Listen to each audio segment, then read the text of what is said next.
오늘 우리가 읽었던 요한복음 17장을 가리켜서 대제사장의 기도라고 합니다. 이스라엘 백성들에게 있어서 대제사장의 역할이 굉장히 컸죠.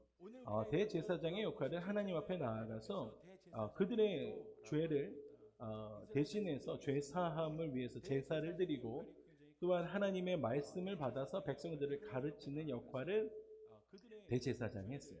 그래서 오늘 읽었던 이 말씀이 대제사장의 기도였습니다. 그래서 히브리서 기자는 거듭거듭 예수 그리스도를 향해서 대제사장이라고 부릅니다. 히브리서 4장 14절에 보니까 이렇게 말씀하시죠. 그러므로 우리에게 큰 대제사장이 계시니 예수 그리스도를 명명합니다. 승천하시니 곧 하나님의 아들 누구요? 예수님이시다 라고 이야기합니다. 그리고 우리의 믿는 도리를 굳게 잡아라. 예수 그리스도의 그 말씀을 굳게 잡으십시오 라고 우리 가운데 권면합니다.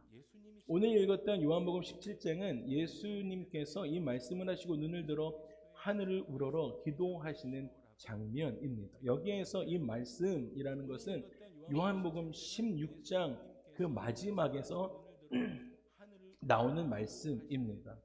예수님께서 16장 말미에서 어떤 이야기들 하시냐면, 예수님이 내가 어디에서 왔는지, 어떻게 왔는지를 설명하세요. 16장 28절과 32절에 오늘 읽었던 17장에 대한 이야기들을 하기 전에 16장 마지막에 어떤 이야기들을 하셨는지 한번 살펴볼까요? 이렇게 이야기하십니다. 내가 아버지에게서 나와, 하나님 아버지에게서부터 예수 그리스도가 오셨대요. 그리고 나서 세상에 왔고요. 다시 세상을 떠나서 아버지께로 가노라 라고 말씀하십니다. 부활승천하셔서 다시 가신다는 거예요. 중간 생략해서 그리고 보라 너희가 다 각각 제 곳으로 흩어지고, 그리고 나서 나를 혼자 둘 때가 오나니 벌써 왔도다. 정말 세상이 이렇게까지 급변하고 있는 것입니다. 그러나 내가 혼자 있는 것이 아니라 아버지께서 나와 함께 계시느니라 라고 당신의 어디에서부터 세상에 왔는지를 정확하게 말씀하신 이 이후에, 이 말씀을 하신 다음에 눈을 들어 하늘을 우러러 보시면서 아버지 하나님께 기도하시기 시작합니다. 대제사장의 기도, 예수 그리스도의 기도가 오늘 우리가 읽었던 그 말씀입니다.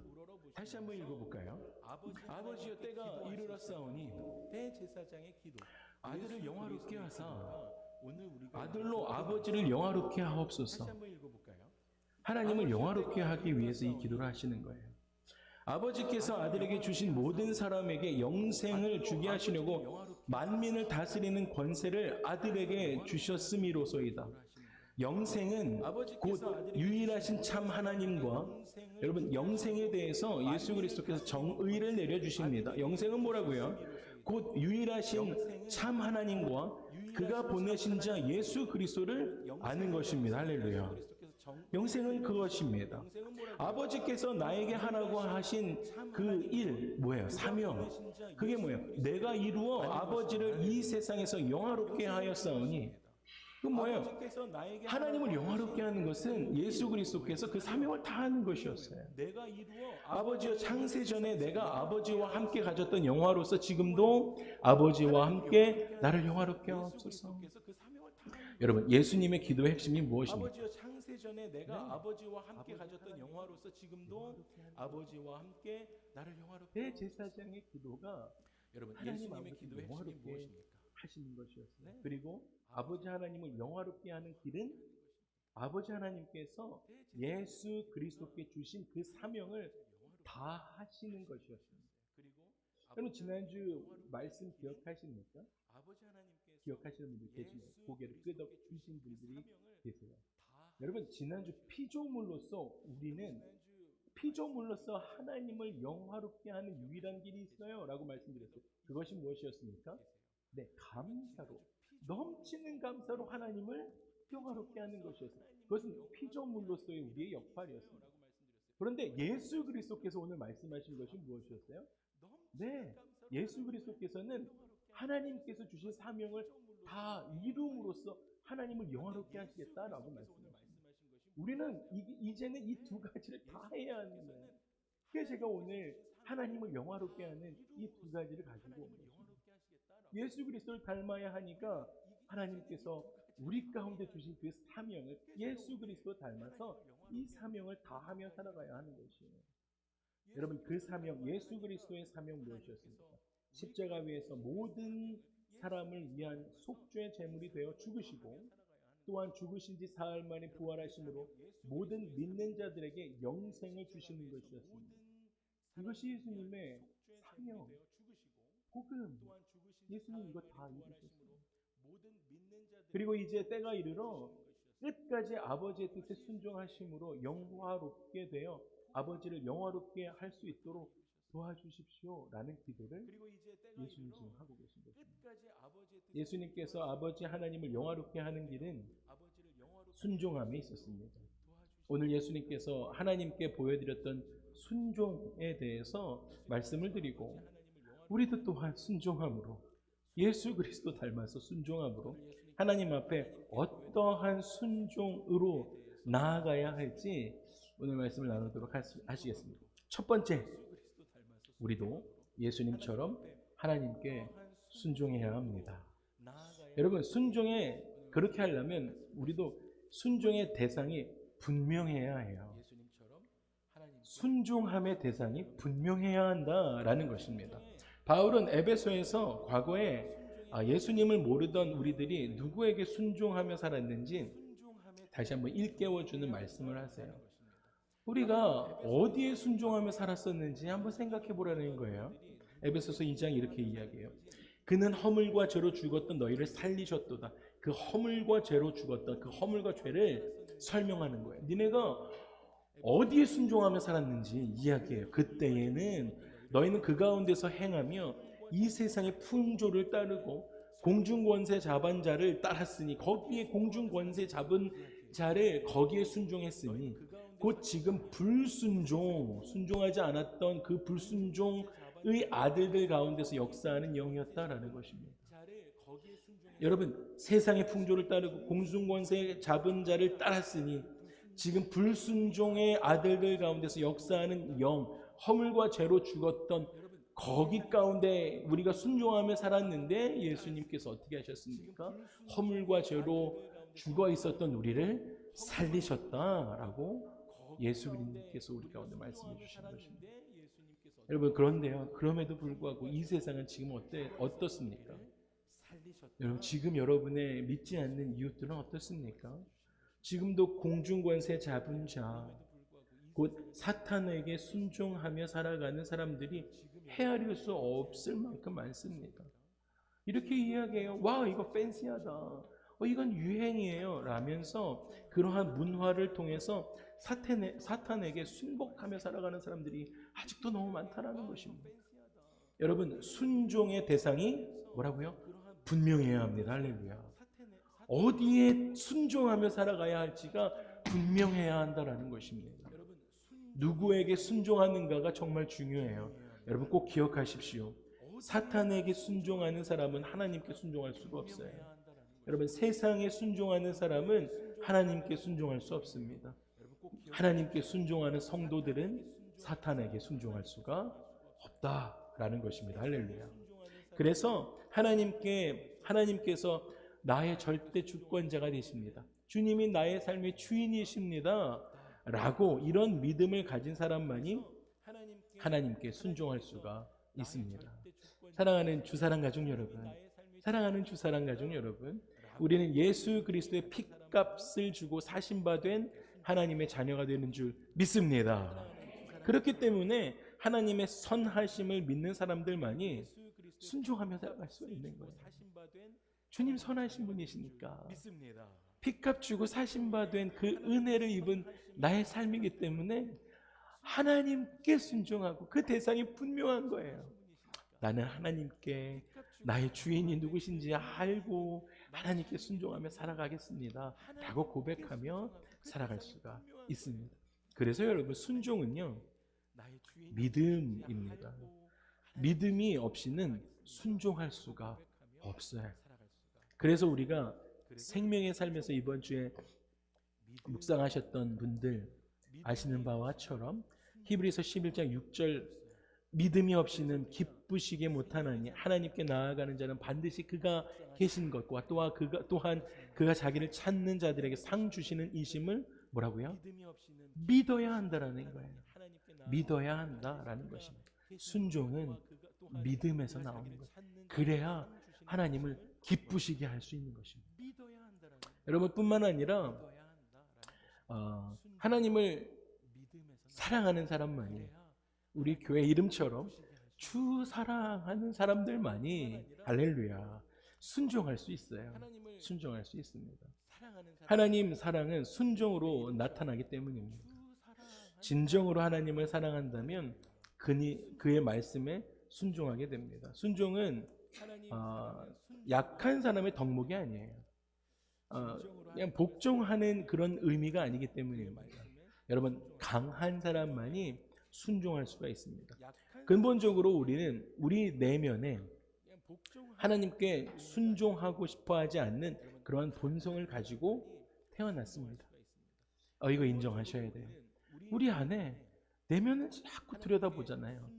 우리 안에 우리의 마음을 계속, 우리의 본성을 계속 보고 보잖아요. 그러면 하나님께 순종하고 싶어 하지 않는 그 본성을 만나게 되는 것입니다. 그래서 바울은요, 예수 그리스도를 구주로 영접한 후에도 어떻게 했냐면 자기 속에 있는 순종하지 않으려고 몸부림치는 옛사람 때문에 어떻게 했습니까? 아시죠? 탄식하는 거예요. 탄식하는 거예요. 그래서 매일매일 싸워야 되는 거예요. 하나님께 순종하기로 결정하셔야 하는 것입니다. 근데 그것이 자연스러운 거예요. 매일매일 그렇게 순종하기로 결정하는 그 서클이 매일매일 있어야 하나님께 조금씩 나아가는 삶이 되어지시는 것이죠.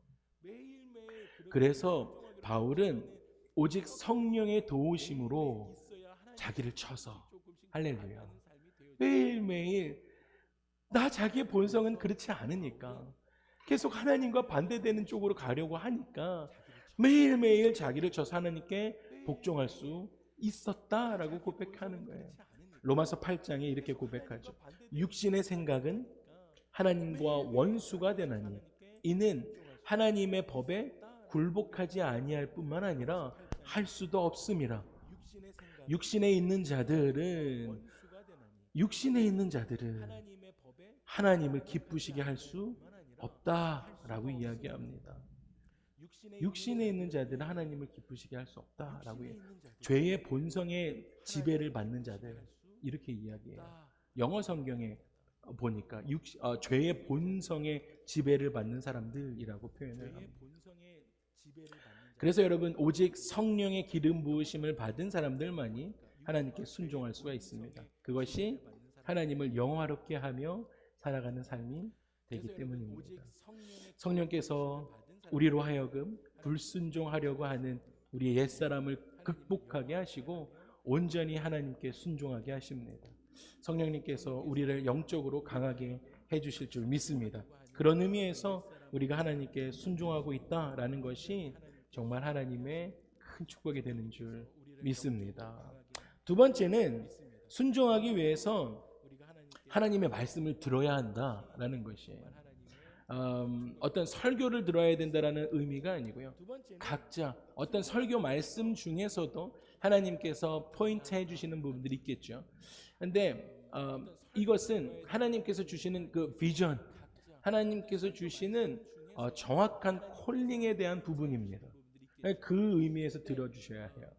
순종하기 위해서는 하나님과 1대1 관계 속에서 하나님의 정확한 콜링, 하나님의 말씀을 들을 수 있어야 한다라는 것입니다. 근데 잠들기 전에 주인이 종을 이렇게 불러요. 일로 와라. 내일 아침에 내려가가지고 아랫마을에 가서 철순의 집에 좀 다녀와야겠다. 내일 아침에 와라. 그랬어요. 아침이 됐어요. 종을 찾으려고 했더니 종이 없어진 거예요. 종이 까먹었든지 아니면 불순종한 거죠. 여러분, 이런 종은 주인이 쓸까요? 안 쓸까요? 안 써요. 불순종하는 종은 쓰지 않습니다. 주인의 말들을 잘 들어야 해요. 잘 경청할 줄 알아야 합니다. 우리도 마찬가지예요. 하나님의 음성에, 하나님의 말씀에 귀 기울여야 한다라는 것입니다. 하나님께서 순종하는 자를 찾으십니다. 그리고 그들에게 분명한 말씀을 주세요. 그래서 성경에 하나님께서 사용하신 사람들은 어떠셨어요? 한결같이 하나님의 말씀에 순종하는 사람들이었습니다. 우리가 하나님의 말씀에 순종하는 저와 여러분의 삶이 되기를 주님으로 축복합니다. 대표적인 사람이 아브라함이에요. 그는 하나님의 말씀에 온전히 순종했던 사람입니다. 여러분, 하나님께 순종하는 사람은 정말 축복됨인데 저희도 그렇게 됐으면 좋겠어요. 근데 이 사람은요, 자기가 순종해야 할 내용, 그 말씀, 하나님께로부터 오는 그 말씀, 즉 무엇을 순종해야 할 것인가를 정확하게 알게 됩니다. 이것이 축복입니다. 하나님의 그 말씀을 익히 알게 되는 것입니다. 때로 하나님은 우리에게 정확한 말씀을 주시고 순종하게 하세요. 예수님은 정확하게 아셨죠. 그것은 우리에게 영생을 주시기 위해서 이 세상에 오신 것이었습니다. 오늘 우리가 읽었던 그 말씀처럼 예수님의 순종은 하나님을 영화롭게 하는 것이었잖아요. 그 순종은 우리를 구원하기 위함이었다라는 것이었어요. 그것이 순종해야 할 하나님의 말씀이었다는 것입니다. 여러분, 우리는 순종하기 위해 하나님의 말씀을 말씀을 들어야 합니다. 그렇게 하기 위해 우리는 어떻게 하면 하나님을 기쁘시게 할까? 하나님과의 릴레이션십의 깊은 사귐까지 들어가야 할까? 우리의 믿음을 하나님께 더 깊이 드릴까? 우리가 매일매일 하나님께 항상 물어야 해요. 하나님과 깊은 사귐 가운데 들어가야 한다라는 것입니다. 그래서 에베소서 5장에 주를 기쁘시게 할 것이 무엇인가 시험하여 보라. 할렐루야. 여러분, 매일매일의 삶에 한번 이거를 이번 주에 테스트 해보십시오. 하나님께. 여러분, 어떤 거 하시라고요? 하나님을, 주를 기쁘시게 할 것이 무엇인가 시험해 보라는 거예요. 이거 왜 해야 할까요? 내가 순종하기 위해서 하나님으로부터, 하나님과의 깊은 관계 속에서 하나님으로부터 오는 그 말씀을 듣기 위해서요. 정확하게 하나님으로부터 주시는 그 말씀. 하나님이 저에게 이것 하라고 말씀하시는군요 라는 그 말씀 듣기 위해서, 그렇게 하기 위해서 우리는 그 친밀함 가운데 가기 위해서 우리는 성령의 도우심을 구해야 합니다. 예수님은 성령이 우리를 진리 가운데로 인도해 주신다라고 말씀해 주셨어요. 요한복음 16장에 이렇게 말씀하시죠. 성령님의 도우심에 대해서 그러나 진리의 성령이 오시면 그가 너희를 모든 진리 가운데로 인도하신다. 여러분, 성령의 도우심을 그래서 우리가 간구하는 것입니다. 그가 스스로 말하지 않고 오직 들은 것을 말하며 장래일을 너희에게 성령의 인도하심을 통해서 우리 가운데 그렇게 알게 하시겠다라고 말씀하십니다. 여러분, 우리가 성령의 도우심, 성령의 인도하심을 받아 우리가 하나님의 뜻에 어떻게 해요? 순종하고 하나님께서 기뻐하시는 일을 하면 결과적으로 하나님의 선하심이 나타나게 되어진다라는 것입니다. 그리고 우리의 삶 속에 하나님의 선하심과 인자하심이 나타나게 되어집니다. 사랑하는 주사랑 가족 여러분, 온라인으로 함께 예배드리고 계신 우리 예배자 여러분, 그리고 샌디에고에 함께 예배하고 있는 예배자 여러분, 순종하며 살아가기 위해서 하나님의 말씀을 들으며 하나님을 기쁘시게 하는 주사랑 모든 성도님들의 삶이 되시기를 주님의 이름으로 축복합니다. 아멘, 아멘. 마지막 세 번째는 순종에는 열정이 담겨져 있어야 합니다. 순종할 때 열정을 다해서 우리의 삶을, 전인격적인 삶을 다 들여서 열정을 가지고 순종해야 한다라는 것이죠. 제가 순종에 대해서 계속 묵상하면서 예수 그리스도께서 그렇게 열정을 가지고 순종하셨기 때문에, 여러분, 예수 그리스도께서 열정 가지고 하나님 앞에 순종하셨다라고 한다면 여러분 우리도 그 열정 가지고 순종해야 될 줄로 믿습니다. 할렐루야. 히브리서 12장에 보니까 이렇게 말씀하세요. 믿음의 주요 또 온전하게 하시는 이인 예수님을 바라보자. 그는 그 앞에 있는 기쁨, 그 앞에 있는 기쁨은 하나님께서 받으실 영광이거든요. 하나님의 그 영광을 위해서 십자가를 참으셨어요. 부끄러움도 개의치 않으셨어요. 하나님 보좌 우편에 그리고 나서 앉으셨다라고 말씀하십니다. 예수님은 내가 순종함으로 아버지께서 영화롭게 되신다라는 그 열정이 있으셨어요. 와우! 내가 순종하면 아버지 하나님께서 영화롭게 되신다라는 그 열정이 있으셨다라는 것입니다. 그래서 성경이 이렇게 이야기하세요. 예수님 한 사람의 순종으로 모든 사람이 살게 됐다라는 것입니다. 그 말씀 어디 나와요? 로마서 5장에 보니까 5장 19절에 한 사람이 순종하지 아니함으로 많은 사람이 죄인이 되었다. 아담에 대해서 이야기해요. 그리고 나서 그 이후에 뭐라고 말씀하세요? 한 사람이 순종하면 많은 사람이 의인이 되니라 라고 말씀하십니다. 예수님의 순종은 여러분 목숨을 건 순종이셨어요. 목숨을 내어주신 순종이셨어요. 그래서 이것이 성육신하셨기 때문에 예수 그리스도께서는 실제로 그 생명을 아버지께 맡기셨잖아요. 그렇기 때문에 예수님께서는 모범을 보여주신 순종이셨습니다. 순종은 마음과 몸으로 다 나타나셔야 되는 것이에요. 그것이 온전한 순종이 되어집니다. 순종의 목적이 무엇입니까? 하나님의 영광을 나타내는 것입니다. 할렐루야. 예수님의 순종은 온전한 그 열정을 가진 순종의 목적은 하나님의 영화, 하나님의 영광을 나타내시는 것이었어요.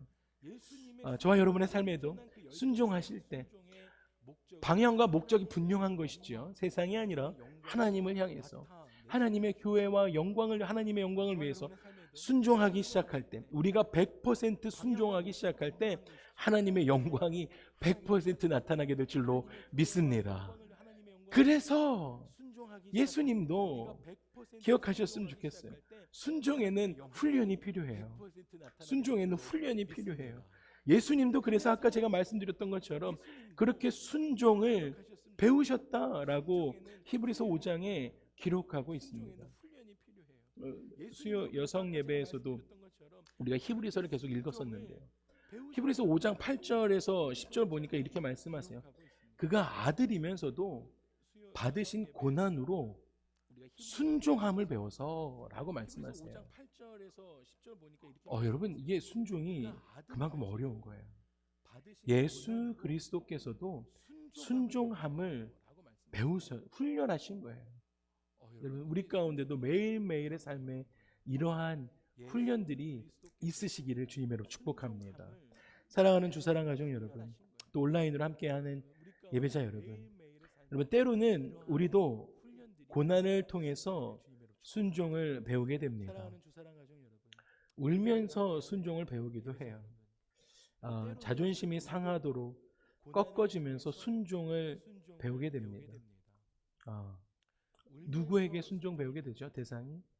네, 아버지 하나님께 순종하게 되는 것입니다. 우리가 하나님 아버지께 순종하는 것입니다. 고난과 훈련을 통하여 하나님께 순종하는 법을 배운 사람은 온전하게 되어집니다.